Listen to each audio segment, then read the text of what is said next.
Hey guys, I've been meaning to get back to you with this movie review, but I've finally found the time to do it. Okay, topic of this video, The Last Airbender, a film by M. Night Shyamalan. Okay, it's set in the fantasy world based off of Asian mythology, and if you haven't guessed it by the title, it is derived from Season 1 of Avatar: The Last Airbender, but they ran into some title problems with another Avatar made by James Cameron, so they decided to drop that from the title. Anyway, in this world there are the four elements: water, earth, fire, and air, and there are groups of people who can control them known as benders in each nation, and each nation has its own native element. There's the Water Tribe, the Earth Kingdom, the Fire Nation, and the Air Nomads. Now, 100 years before the events of the movie, the Fire Nation got power hungry and tried to take over the other nations. And to start with, they committed genocide against the Air Nomads, because there's this all-powerful being known as the Avatar who keeps peace between the four nations. He or she, depending on the reincarnation, is the spiritual incarnation of the planet, and he is the only bender who can bend all four elements. And the Avatar is reincarnated into every nation in the cycle throughout the generations. So 100 years pass, and these two Water Tribe people, Katara and Sokka, discover the Avatar, an airbender named Aang, trapped in an iceberg at the South Pole. So together they head off on a quest to find a waterbending master for Aang at the North Pole so he can realize his potential as the Avatar. Okay. Now, first of all, let me just say I am a big fan of the Avatar: The Last Airbender television series, and I have to say I was rather disappointed with the way the film turned out. Okay, let's be honest here. M. Night Shyamalan was taking 20 episodes and trying to cram them into 2 hours. Right off the bat, that just didn't sound like it was gonna work too well. Yeah. So admittedly, maybe instead of trying to... Yeah, so at the beginning, it's like, oh, we're over here for 5 seconds. Oh, we gotta go this other episode, and it's like that, just really fast, like he was just trying to cram as much into the first part as possible. Yeah, so there was that. But what really got me was the casting.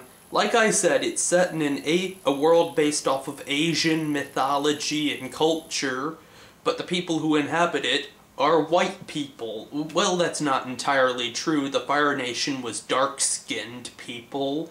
So think about that for a second. The good guys are white, and the bad guys are dark-skinned. Anyone else sensing some unfortunate implications here?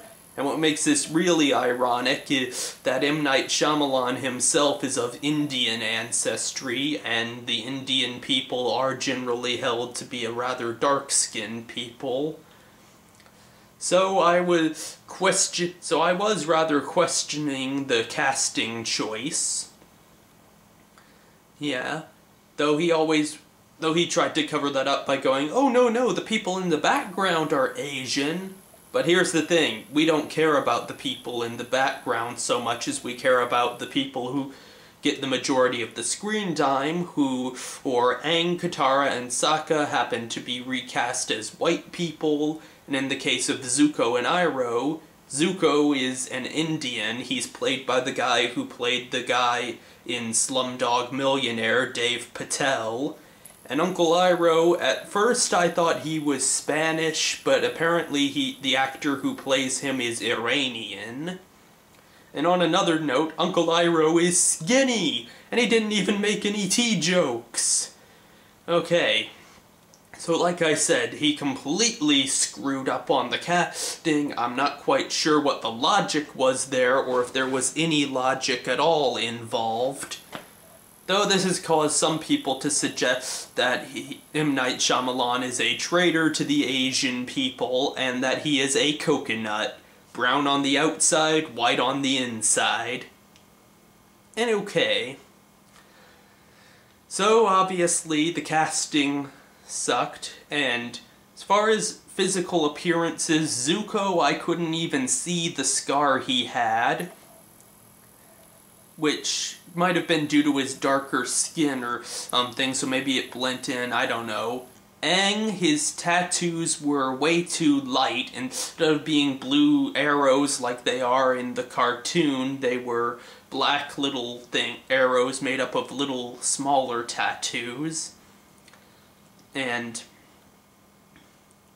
yeah, and I know, like, with the cartoon and on TV, people who are stated to be a certain age never look the age they're supposed to be, but the way they portrayed Katara looked a little youngish, in my opinion. And on the show, they went to great pains to cast the people who did the voices around the same age as the people who, as their characters' ages were. Oh, and on one minor note, the guy who plays Jacob in Twilight is the guy who plays Sokka in the movie. And while I'm thinking about it, they completely butchered the names of all the characters. Instead of Aang, we have Aang. Instead of Sokka, we have Sokka. Instead of an Agni Kai duel, we have an Agni Ki duel. So, and M. Night Shyamalan claimed he watched the television show.